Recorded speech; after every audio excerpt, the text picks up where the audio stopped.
Good morning student. मैं अभिषेक Rathore digital mind class में आपका स्वागत करता हूं। आज मैं आपको पढ़ाने जा रहा हूं जो हिंदी में व्याकरण पोर्शन है।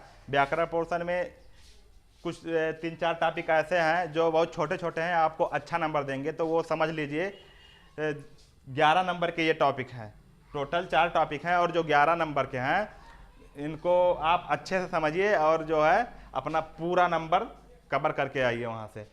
तो सबसे पहले मैं आपको बताऊंगा कि उपसर्ग जो है, देखिए उपसर्ग से यहाँ से 3 नंबर का क्वेश्चन आएगा, प्रत्यय से 2 नंबर का आएगा, समाज से 2 नंबर का आएगा, तत्सम तद्भव से 2-2 नंबर का आएगा और पर्यायवाची से 2 नंबर का आएगा। तो इस प्रकार से आपके प्रश्न पत्र में यहाँ से टोटल 11 नंबर कवर होगा। तो आप 11 नंबर अपना कवर कर लीजिए और ध्यान से देखिए। मैं कोशिश करूंगा कि वीडियो में ये सारी चीज़ें आपको समझ में आ जाए। उपसर्ग उपसर्ग क्या होता है, पहले डिफिनेशन ऐसे पूछेगा नहीं, लेकिन डिफिनेशन एक बार आप जान लीजिए। उपसर्ग वह वर्ण या वर्ण समूह जो किसी शब्द के आगे जुड़कर शब्द का अर्थ बदल देता है उसको उपसर्ग कहते हैं। ये डिफिनेशन है। किसी भी शब्द के आगे ये चीजें, जैसे ये उपसर्ग हैं, अधि, अभि, परि, उप, सह, ये सब उपसर्ग हैं। ये किसी भी शब्द के आगे आकर उसका अर्थ बदल देंगे। और आपके एग्जाम में जो प्रश्न आएगा वो आएगा कि किन्हीं, जैसे 3 नंबर का क्वेश्चन आएगा किन्हीं 3 उपसर्गों का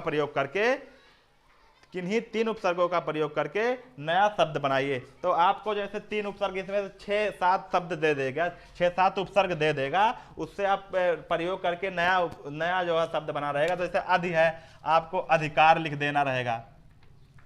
आपको अधि है तो आपको अधिकार लिख देना रहेगा। इसमें क्या जोड़ देना रहेगा? अधिकार। अभि है तो आपको अभिमान लिख देना रहेगा, इसमें मान जोड़ दीजिएगा। परि है तो परि में आपको कल्पना जोड़ दीजिएगा, परिकल्पना हो जाएगा। उप है, उप में आपको हार जोड़ दीजिएगा, उपहार हो जाएगा। सह है, आपको कार्य जोड़ दीजिएगा, सहकारी हो जाएगा। ठीक। तो इस प्रकार से आपको वहां सिर्फ 3 करने होंगे। आपने 3 कर दिया, आपका 3 नंबर कंफर्म हो गया। जब भी कोई उपसर्ग आपको जोड़ के कहेगा तो 3 ही, उसमें से 3 नंबर का कहेगा किन्हीं 3 का उत्तर दीजिए, तो आपको 3 ही करना, 3 से आगे नहीं करना है। और जो अच्छे से आए वही करना है। आगे जो दिमाग में आपके जो भी शब्द आए उसके आगे जो उपसर्ग ऐसे लगाओ, अधि लगाओ, अभि लगाओ, परि लगाओ, उप, जो उसमें दिया हो उसको आपको बना के आगे जो है अपना नंबर कवर कर लेना है। उसके बाद आगे आपको दूसरा क्वेश्चन जस्ट आएगा उसके बाद कि किन्हीं 2 प्रत्ययों का प्रयोग करके 2 शब्द बनाइए। तो प्रत्यय वो होता है, उपसर्ग आगे लगता है और प्रत्यय पीछे लगता है। डिफिनीशन अगर आपको लिखना है तो आप लिखेंगे ऐसे वर्ण या वर्ण समूह जो किसी शब्द के पीछे जुड़कर उसका अर्थ बदल दे, शब्द का अर्थ बदल दे, उसे प्रत्यय कहते हैं। जैसे आई है, जैसे आई है, आई में भलाई जोड़ दो, भला जोड़ दो। तो जब भला जोड़ेंगे तो आ हट जाएगा, तो आपका हो जाएगा, सॉरी मैं बदल दे रहा हूं, भलाई हो जाएगा। क्या हो जाएगा? आई में भलाई। जैसे त्वा है तो महत्व हो जाएगा। क्या हो जाएगा? महत्व हो जाएगा। ममत, जैसे ता है तो जैसे हो जाएगा महानता, महानता। ठीक। ये पीछे जुड़ रहा है, प्रत्यय पीछे जुड़ रहा है। जैसे पन है, ये पन है तो जैसे अपनापन हो जाएगा, अपनापन हो जाएगा। ठीक। जैसे आहट है तो घबराहट हो जाएगा। ये मैं घबराहट हो जाएगा। ठीक। ये मैं आपको इसलिए बता रहा हूं कि ऐसे आपको बनाना है। ठीक है। जब आपके एग्जाम में आए तो आपको ये ना सोचना पड़े कि ये क्वेश्चन कह क्या रहा है। ऐसे ऐसे प्रश्न हमारे पास नहीं आए।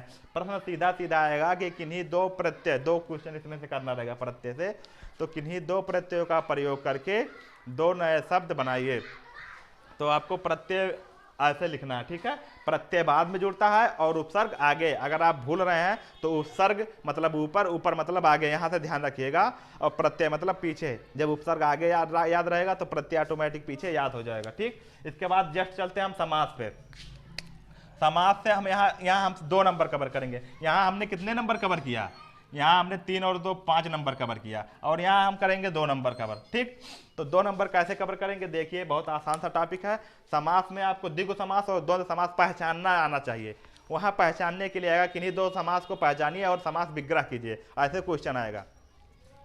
क्वेश्चन साफ साफ आएगा, यही प्रश्न आएगा कि किन्हीं 2 समास को पहचानिए और समास विग्रह कीजिए। तो पहले मैं डिफिनीशन बता दे रहा हूँ, द्विगु समास और द्वंद्व समास का परिभाषा क्या होता है।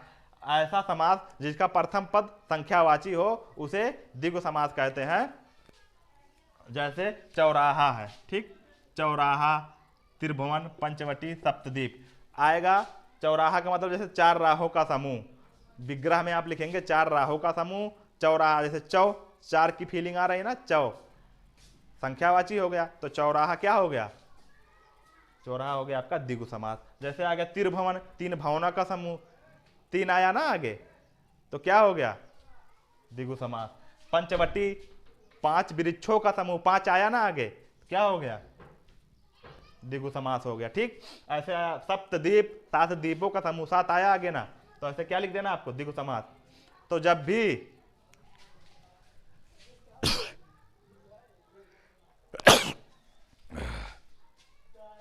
जब भी सॉरी छींक आ गया था जब भी संख्यावाची शब्द आए तो आपको क्या लिख देना, द्विगु समास।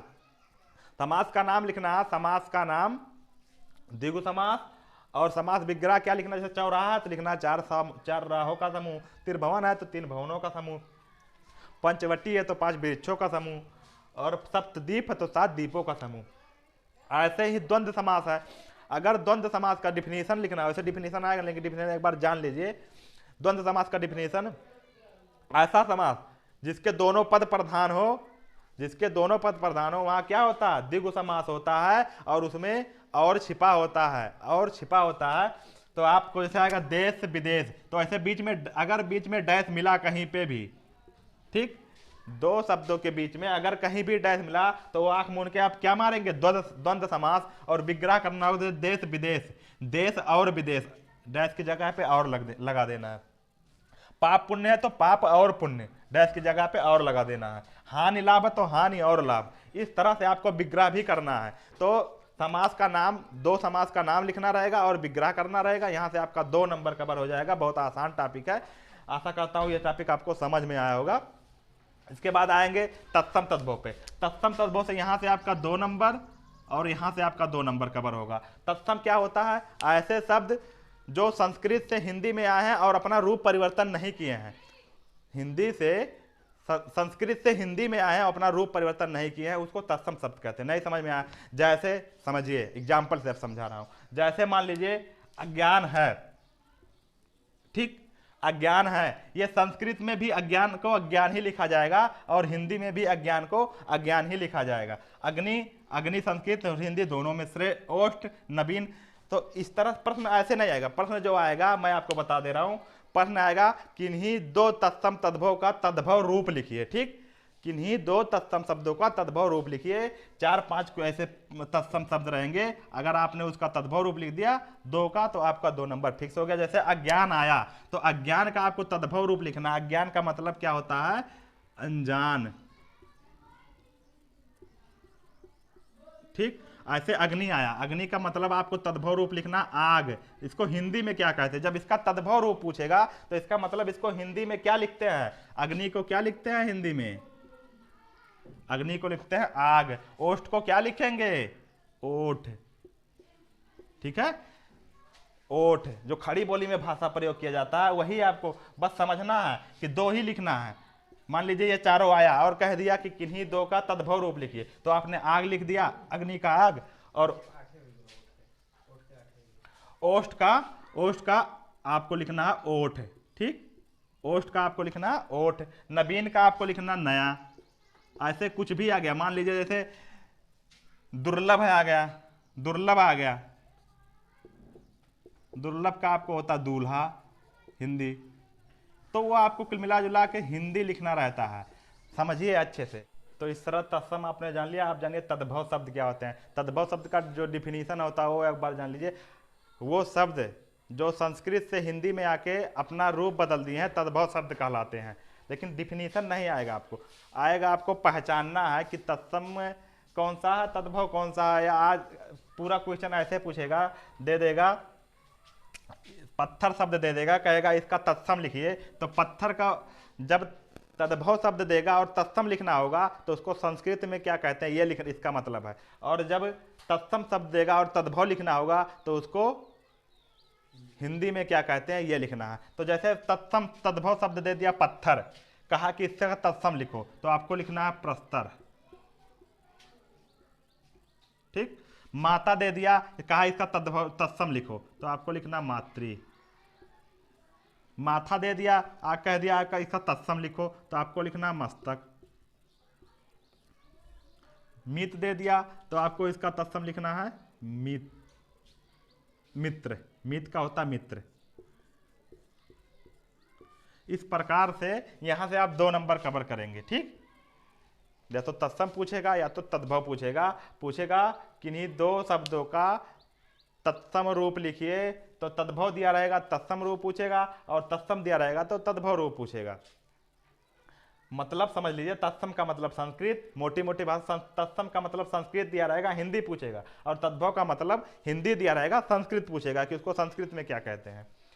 तो यहाँ से आप 2 नंबर कवर करेंगे। अगला जो क्वेश्चन आएगा पर्यायवाची आएगा, सीधे सीधे किन्हीं 2 शब्दों का एक एक पर्यायवाची लिखिए, या दो पर्यायवाची लिखिए, 2 नंबर आपका कंफर्म हो जाएगा। किन्हीं 2 शब्दों का 2 पर्यायवाची लिखिए। तो मैंने 10 इंपॉर्टेंट शब्द लिखे हैं जिनके पर्यायवाची मैं आपको याद करा दे रहा हूं क्लास में ही। जैसे आंख है, आंख का मतलब होता है दृग, दृग मतलब आंख होता है। लोचन नेत्र, आंख का पर्यायवाची होता है दृग लोचन नेत्र। ठीक। आग का होता है अनल, अनल होता है आग का, याद रखिएगा। अनल, अनिल होता है हवा का, अनल होता है आग का। आग का होता है अग्नि, आग का होता है ज्वाला। ज्वालामुखी है ना, आग निकलती है वहां से, याद रखिएगा। अग्नि तो जानते हैं, ये सभी लोग जानते होंगे। अनल, अनल याद रखिएगा, ये इंपॉर्टेंट है। आकाश का अंबर जानते हैं, अंबर से आई है परियों की रानी। गगन जानते हैं, गगन तो सभी लोग जानते हैं। नभ तो सभी लोग जानते हैं, याद नहीं कराना। कमल, कमल का जानते हैं। पंकज, पंकज तो सभी लोग जानते होंगे। सरोज याद कर लीजिएगा, नीरज याद कर लीजिएगा। मान लीजिए कमल का पूछा तो 2 लिख दीजिएगा, 3 याद रहेगा, 2 लिख दीजिएगा। मान लीजिए एक भूल गया कभी बाय मिस्टेक। ऐसे गंगा का, गंगा का भी इंपॉर्टेंट। भागीरथी, देव नदी, सुरसरी।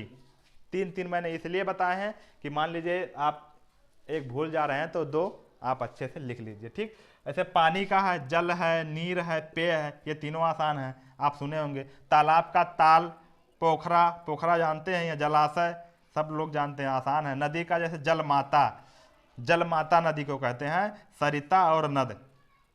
पृथ्वी को भूधरा, धरती, वसुधरा सबको याद रहता है पृथ्वी का। हाथी का याद रखिए मतंग, हस्ती, गज। हाथी का जरूर याद रखिएगा, मतंग, मतंग, हस्ती, गज। ठीक। वीडियो पसंद आए तो वीडियो को लाइक करना, शेयर करना, सब्सक्राइब करना। मिलते हैं अगले वीडियो में, तब तक के लिए धन्यवाद।